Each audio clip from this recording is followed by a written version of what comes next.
Welcome to Marketing Brew Weekly, Morning Brew Inc.'s podcast for the marketing industry. I'm Kelsey Sutton. I'm Katie Hicks. And I'm Jenny Mywin. Okay, so first impressions matter, and the way a brand's logo shows up maybe on the shelf of a store or online on their socials can really make or break whether a consumer actually ends up putting it in their cart and making a purchase. So it's no surprise that brands spend a lot of time and a lot of anxiety changing up their logo looks.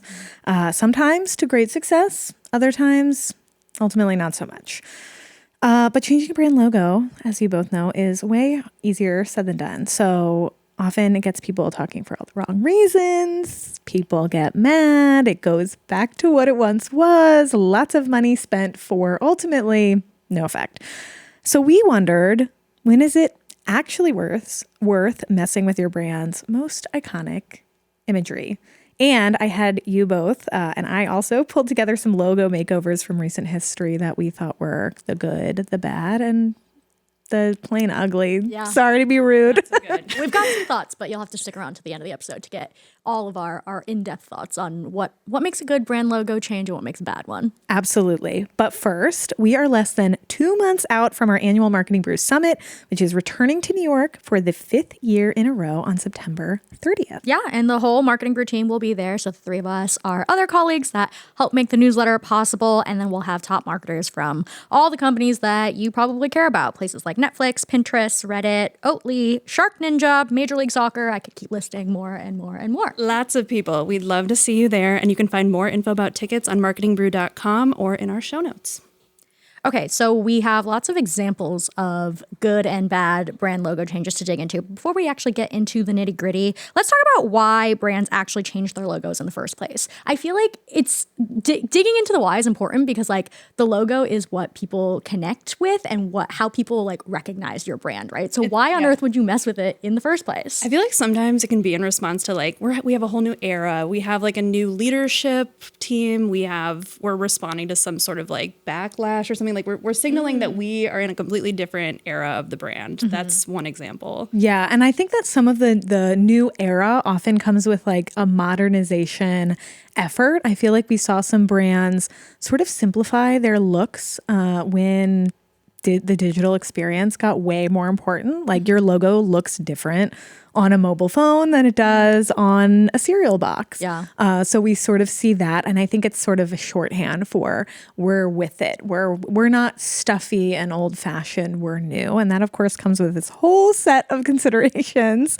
But I feel like it's such a simple way to be like, we're new, we're with it, we're current, we're modern. I think another example of that too is, and we see this more temporarily, but when a brand responds to something on social media, there might be a joke about the brand. Somebody might have, made their own version of a logo as a joke. And then the brand's like, oh, well, we're going to make it our profile picture. We're going to like show that we're aware of what's going on and we're fun and we're in on the joke too. I feel like on social, it's just so easy to do that because you can change something and you can change it back and it's not as permanent of a change. But I feel like what really gets people talking is when it seems permanent. So I feel like that's the other reason that brands might be considering logo change is like they just like need some conversation around their company, right? Like it might be a brand that's been around for years and years and years and hasn't done something that has like really grasped attention recently. Could be a way to inject yourself into the media cycle. But I feel like that, as always, comes with risks. Yeah, I feel like that the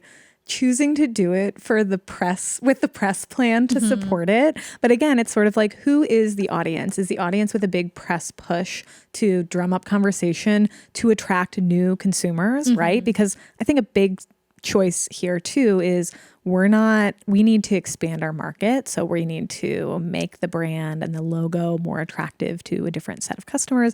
More for Gen Z. We need to make sure Gen Z like it. Well, is it attractiveness or is it just like so people are thinking about it, right? Like it's like people are talking about this font change or this color change and it's just like, oh, it's top of mind once again when like maybe the general, whether it's a new audience or existing audience, just hasn't like thought about the brand in a while. Yeah.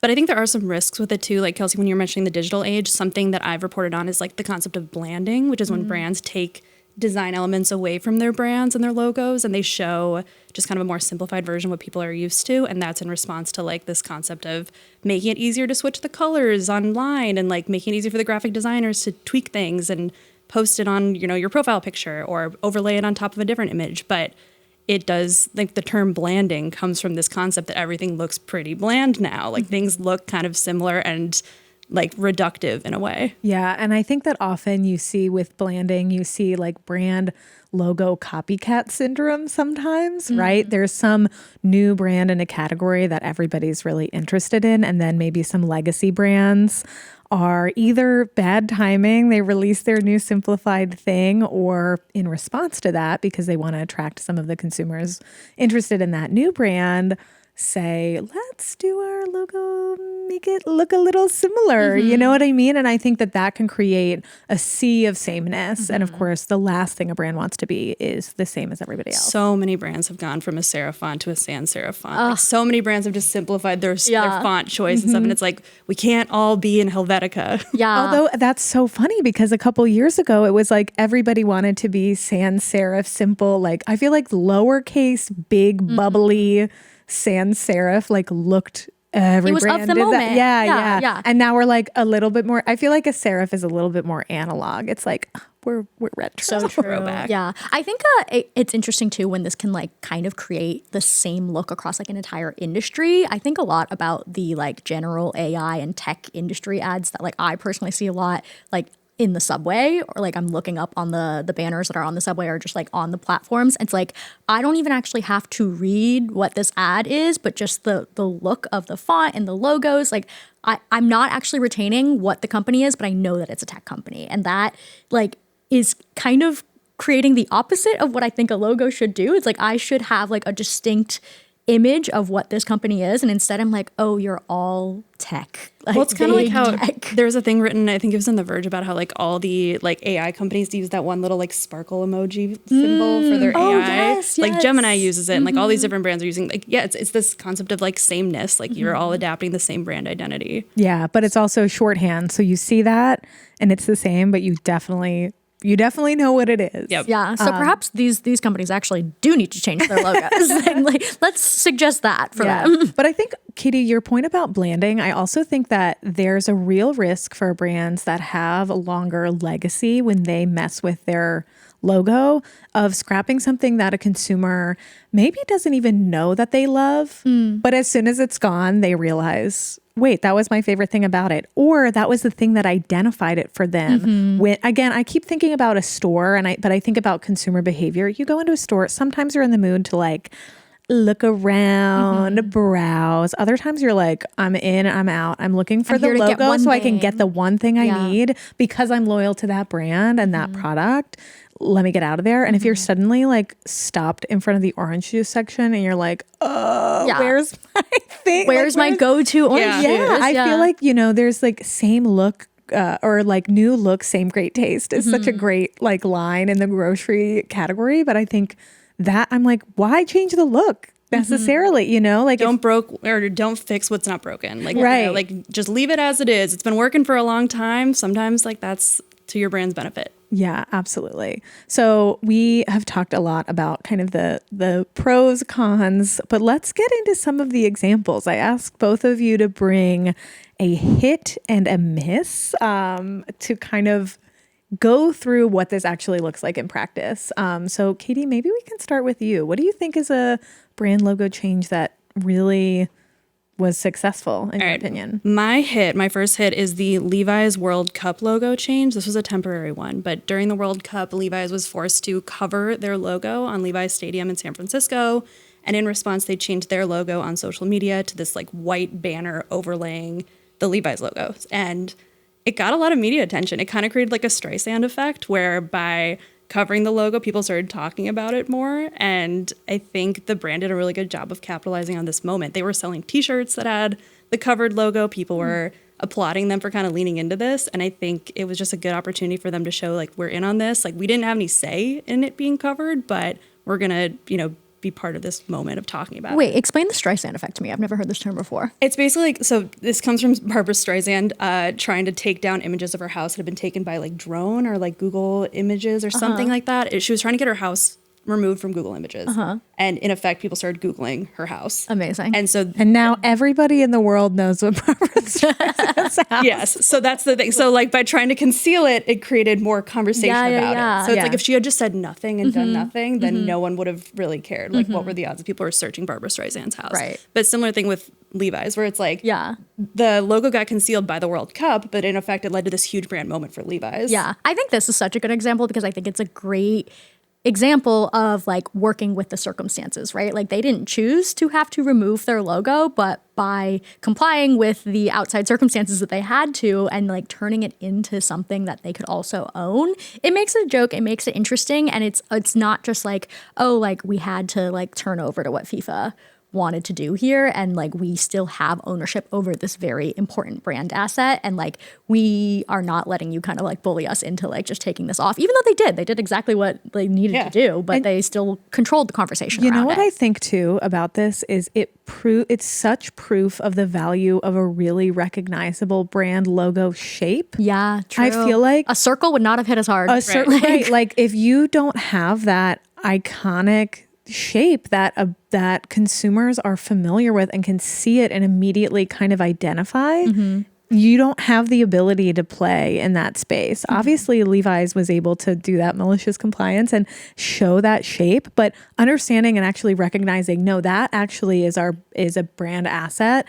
That to me says they should never change that shape. That's a really powerful shorthand for consumers. And I think about this similarly with Heinz did a campaign sort of recently where they overlaid, and Heinz kind of has this, the shape of their logo and on packaging and almost like has these little beveled edges that go up. Do you know what I'm talking about? I can like picture it in my head right now. And what they did is they overlaid it on a bunch of French fry containers, and kind of it's sort of saying like French fries aren't French fries without Heinz, right? But, you know, it's like taking advantage of that shape and playing with it in a creative way, again, indicates to me the power of just the geometry of it, right? And it's recognizable and people know it without, even having to put Heinz on it or having to put Levi's on it, which is to the brand's benefit. They have a very recognizable iconography. And I'm like, these brands are legacy brands. They've been around for a long time. They've had lots of time to build that. But for a brand that is going, maybe we should change our logo. I'm like, maybe you should have some fun with some shapes. Like do something a little bit more fun than a little sparkle or a circle or something really simple. Because if you do pick something, like you can make that stand out. Yeah. Speaking of circles, Jenny Maya, what's your hit? The big circle of the moment, I feel like a big reason why we even talked about this episode was all of the conversation around the Spotify disco ball logo change. So in case you were living under a rock or I guess not a Spotify user, there are Apple Music users out there as well. For Spotify's 20th anniversary, they changed their like flat green app icon logo to the disco ball 3D party image to celebrate their anniversary. And it really inspired a lot of conversation, both negative and positive. And I feel like the media conversation around it was very like, people hate Spotify's logo, but I feel like taking a step back from all of that, it feels like a hit to me because there was so much conversation around this. It was ultimately like, I don't think that it was done to drum up controversy, but it did. And it made people pay so much more attention to Spotify's 20th anniversary than I think they would have otherwise. Like, and I think a big piece of this is that it also changed the icon like on your phone, right? Like I could look at my phone and see that the logo was different.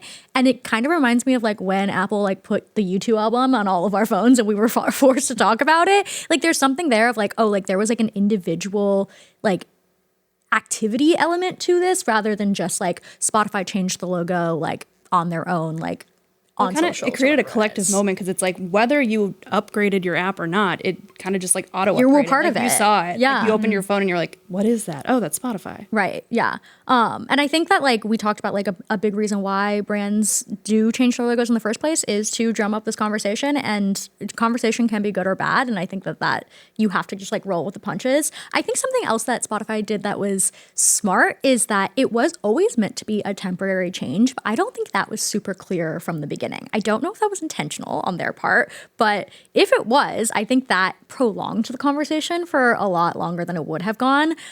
It was up for about a month, or the app was changed on people's phones for about a month. And people were like angry about it and asking why this happened. Is it going to change? I want it to change back. And eventually Spotify did respond to that, and they're like, it's coming. It'll be back to your regular Rest logo easy, soon. folks. Yeah. Your biggest stress will be gone in about a week. But they weren't like super prescriptive about it. So it kind of like let that conversation continue. And I think the fact that people were talking about it both for the platforms that I think like kind of exemplify this is both on like a place like Twitter or X, and then also on LinkedIn. Like you were getting like the brand strategists and the people in the industry who were like, here's like all the reasons why like this was smart or not smart, but also just the regular consumer. Like you're getting people to think about it strategically and just like their emotional reaction to it. And I think that is what you want as a brand at the end. Also, of the day. sidebar, I'm like, this is why marketing is so interesting, because we're all consumers, and like you can have a brand strategist, we can talk to people, but also like people have really strong feelings about their brands, and they have such strong feelings about how their phone looks. Like I feel like we always have these conversations about Instagram or Facebook whenever their apps were changing. Like when Instagram went to the sort of colorful thing, people were like about to riot. Yeah. Honestly though, but then I think about the original Instagram logo app icon, and I'm like, oh, there is a nostalgia for that. So I'm curious if like Instagram will like bring that back one day. It's like, oh, we changed the app icon back for like X amount of time just to bask in nostalgia, because everyone wants to do that, especially with like Polaroid's campaign being like, get out there and do things. I feel like people are leaning to analog a little bit more. They're like, remember the original logo? Yeah, right? yeah. more analog. I'm so glad you guys brought this up, because that was my hit is very much a nostalgia play, which was Mountain Dew changed their logo. They used to have a very angular logo that was MTN Dew. And do you remember yes. that? I remember, yeah. And it sort of looks like a mountain, but it also kind of is sort of harsh. And so they, a couple years ago, decided to go back to sort of like the original Mountain Dew. It's more fun font, kind of like, I don't know. It still has the same colors, but I think it was a great choice. First of all, because it really is like, oh, that's like the Mountain Dew of yore, you know? But I also think that it makes it a little bit more friendly and accessible. And I think that was part of the intention of it, is making the product not feel like this is like optimized for gamers, but like something that anybody can pick up. And I think that is a really smart way of digging into the archives. I know Christina recently wrote about brands that have brand archivists and go back to look into it. But brands that have assets like that, that's a really fun way of doing it. Taking what people recognize and identify, which is, I think, a very strong color scheme, and scrapping the thing that maybe makes it less attractive to a broad audience. Ultimately, if you are holding a soda and drinking it, like that, you may be seen holding it. Like you want to like the experience of looking at the can, not just drinking the product. So I thought that was a really smart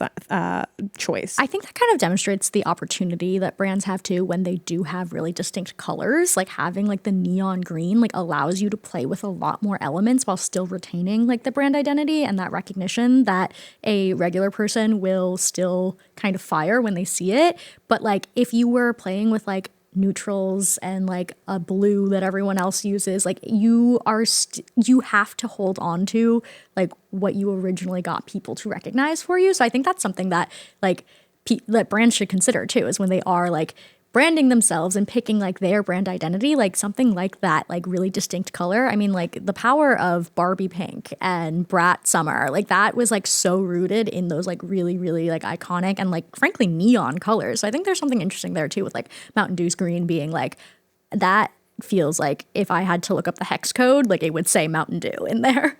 Right. I feel like there's something interesting though for newer brands. They don't have they can't like own a color scheme in the same way. And I think often you see brands move to these super bland, basic, inoffensive color combinations. Like every tech company has a blue app icon or a blue logo, I feel. Maybe Yeah. it's changing a little bit more, especially now that like Twitter is no longer Twitter. But I remember there was one point where it was like every social media platform is blue. And like sort of a except Instagram. sky blue Yeah. or a little bit darker. Yes. Yeah. Inoffensive. Yeah. Right, right. Very friendly, very approachable, but otherwise not like memorable. And I kind of think that Mountain Dew, I mean, they went Christmas, but they did it a long time ago. You know what I mean? And so when you see that, you know exactly what it is. Yeah. And I think that's like a power in picking something that somebody might say, I don't like that color combination. And you're like, well, too bad. You'll come to like it. Yeah, you're inspiring an emotion at the end of the day, and that's what you want. Yeah. Let's talk misses. Yeah. I want to hear some hater energy. Let's in bring the it. studio. So going off of kind of what we've been talking about with heritage, this is a classic miss that I feel like has come up a lot among marketers. But in 2010, Gap rebranded and they changed their very classic serif font to a sans serif, like Helvetica look with a blue square kind of up in the corner instead of behind the logo. It's historically bad. Yeah. A historically bad choice. Many a think piece has been written about this rebrand. Yes. But yeah, I think this is just a good case of why, when you're a heritage brand, to lean into your heritage. I think right now we're seeing Gap and it's sort of like renaissance, and they have retained this look, the original look of the logo, while modernizing the brand and working with like very trendy pop stars and personas like the Hailey Bieber jeans that just came out. I think they're doing a really good job of leaning into like heritage as like we're your place for basics and staples, and like that's always going to be what we are, but we can still be modern and trendy with this look that you guys know and love. You can be modern and trendy with the marketing strategy. You don't have to do it with your brand logo. Yeah. I truly can't get over the floating square. Like, I know everyone said that a million times, but I like wish I could sit in on that meeting where they were like, what if we took the background square, shrunk it, and attached it to the P? Like, what? Why is it floating? I could don't have made that understand. in Microsoft Paint Yeah. in 2010. I probably did make something like that thinking I was going to be a graphic designer. Like it's just not, it didn't look well thought out at all. Right. Yeah. Even though I'm sure there was a lot of thought that went into it. And I think that's what's so interesting when brands do change their logos, is that if it is bad and this reaction happens, like everyone becomes an expert and everyone has an opinion on it. And everyone's like, how on earth did you not think about this? But like, surely a lot of thought went into it, but there's some justification out there as to why they were trying something new and it just didn't land. That's the thing. Whenever these things happen, I'm like, I want to see the pitch deck. I want to see who pitched this and was like, this is going to be amazing. Oh, but it's immediately being burned and like all evidence. It lasted a week. Like, I want to know if there are any like physical products were printed with this logo. Like, is there like a like treasure trove of like really terrible Gap logo like hoodies out there somewhere? hats know. that have it. Yeah. it really, it truly lasted 1 week, and then they went back to the icon that they used since the 80s. They're like, just kidding. Yeah, they're like, forget that. Yeah. Erase. Yeah. Okay, well, I have another miss that I want to bring to the table. And we've talked about this phenomenon before on this show, but I just have to call back to the moment in time. Was that this year? Was that last year? Last fall. Well, when The Life of a Showgirl came out, Taylor Swift's most recent album, every single brand that hopped on and turned their logo orange and glittery. I feel like this, like it ranged from Dunkin' Donuts, national brands, to Tarte, to like even like smaller, like local brands. And I feel like the reason it's a miss for me is that when you do something temporary on social media with your logo, I think it really has to stand out to create that conversation. And I think all of the brands jumping in on this only created a conversation around The Life of a Showgirl. Like, they did the marketing for Taylor Swift rather than the marketing for their own brands. Like, there was nothing about it that made me go, oh, like, this particular logo looks so cute in orange and glitter. And it was more about the overall effect. And like, great, like you were a part of a cultural moment and you helped to like bolster Taylor Swift in this moment. But like, at the end of the day, what did that do for your brand? It just didn't do anything. It's for also me. like it was kind of like a critically poorly received album too. So true. So it's like, was there a risk there? Like I know you're appealing to the Swifties with a move like that, which but- are a massive nation. yeah. But I mean, do you want to tie your brand to something that maybe people didn't end up loving that much? I don't know. And ultimately, at the end of the day, it's like forgettable. Who remembers any of those brands? Right. You Like know what I did have to just look at the screen to be like, wait, which brands actually did this? Because it becomes all like one blob of brand in my head because it was about the overall effect rather than any individual brand. I think the counterpoint there to fight myself on this is that it is temporary, right? Like anytime you change your logo on social media, it is the lowest form of risk, I would say, is like you can change it back immediately. You can change it back in a week. Like you can kind of in real time take the pulse of how people are responding to this, and the fix is quite simple. And it probably doesn't require you to like make an apology or like a big statement about it, depending on what it is that you've changed. Yeah. Calling it back to like the Levi's example, which was also temporary, that felt very unique to Levi's. Whereas this one, it felt like it was just you're in a sea of brands who are doing the same thing. So it's like it's not memorable necessarily. Yeah, I feel like that was my miss too. It's sort of low stakes social sort of thing, but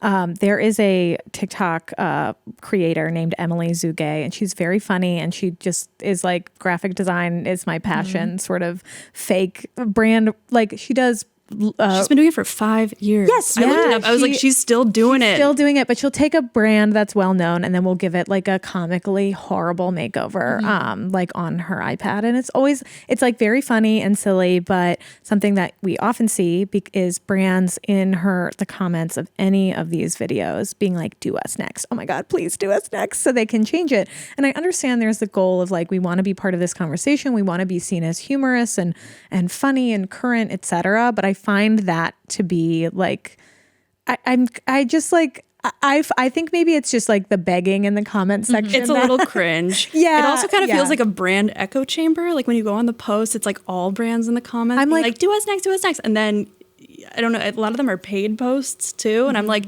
is this just marketers interacting with Emily? And like, are there organic Are there real people in the comments? Are these just all? bots? Yeah. I honestly was shocked to see that this was still happening. I remember her being on my feed first, like, again, like 4 years ago. And now I'm like, oh, people still think this is funny. They're still doing this. Yeah. And again, I'm like, I think that the concept is very funny. I think that her comment section is now just like not, it's worn, some of the charm it's unoriginal. Worn off. I think. Like when it was first happening 5 years ago and brands were like all jumping in the comments, like I think that comes off as like support of this organic, funny creator, and that is really exciting for when someone is like, oh, I think this person is funny, and like they're getting corporate support to like be funny and make the content. But it's A, been a long time, and B, like it's just it's not novel to see a brand in the comments kind of doing this, and it kind of like reads more as like, oh, we just like need you to drum up a little conversation for us, and like we're not even like trying to think of like what the conversation we want it to be, like just do a little something for us. It doesn't feel organic anymore. I feel like you look at it now and you're like, I'm sure she's getting a lot of paid. I mean, again, there's paid posts that are disclosed, but I'm sure she's also just doing a lot of brand deals, and it just and ultimately get that bag. Like love that for her. Yeah, love that for her. Great for her. But incredible niche that she's found for herself. Yeah.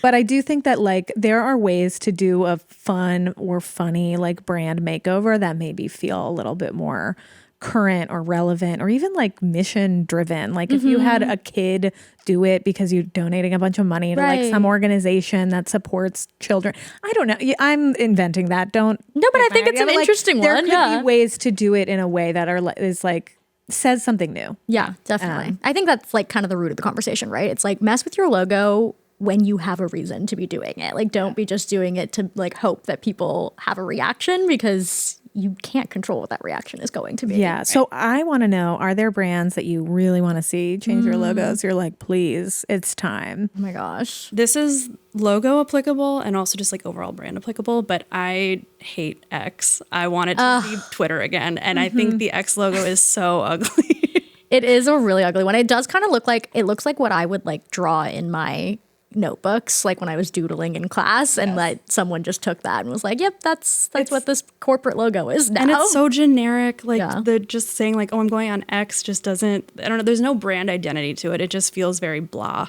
Yeah, definitely. Totally agree. That was a brand asset that was really strong that, you know, we are. Yeah, R.I.P. the little birdie. I know. Cute. I actually was watching old episodes of Jeopardy recently, and it was when Alex Trebek was still hosting, and like being on Twitter like while watching Jeopardy was a much bigger thing, and like the little logo came up that was like, tweet us and like use this hashtag, and I was like, oh, like what a nostalgic time that we unfortunately cannot go back to. Yeah, it's gone. But I think the logo that I would change, I feel like there's been a little bit of back and forth with this. Something in like the poppy Olipop realm. I feel like they are similar in my head, even though like they have distinct elements to them. I want one of them to be like, we're just totally like throwing out the rule book here. Like, I think it kind of speaks to that like conversation we had around like the tech industry having like all of the same vibes. I feel like Poppy and Olipop are like the two big names in their category, and I want one of them to like really distinctly set their logo apart Ooh, from the other. I think Poppy should do it. I think Olipop, to me, I think their branding is a little bit more like, it harkens back to a little bit of like vintage adjacent almost, just like with the way that they're packaging. I feel like Poppy could stand to mix it up. Jazz it up a little. Yeah. I feel this way about Nutella. Ooh. Okay, iconic colors, great. Come on, you can do something different. It's okay. So it's an N in brown and then it's Utella in the red. And I'm like, we can be better than this. Give me a little something. I feel like there's an opportunity to make it more, I don't know. I know people know and identify that brand, and I think like don't mess too much with a good thing, but I'm like, I think there's room. Have a little bit of fun with it. Hear me out. A sans serif font with a little red square in the corner. It's never been done before. Such a good idea. Well, thank you so much for joining us today. And if you have any thoughts on brand logos and your biggest hits and misses, let us know. Give us a shout at mkbw@morningbrew.com, which you can also find in the show notes. And we'll catch you next week.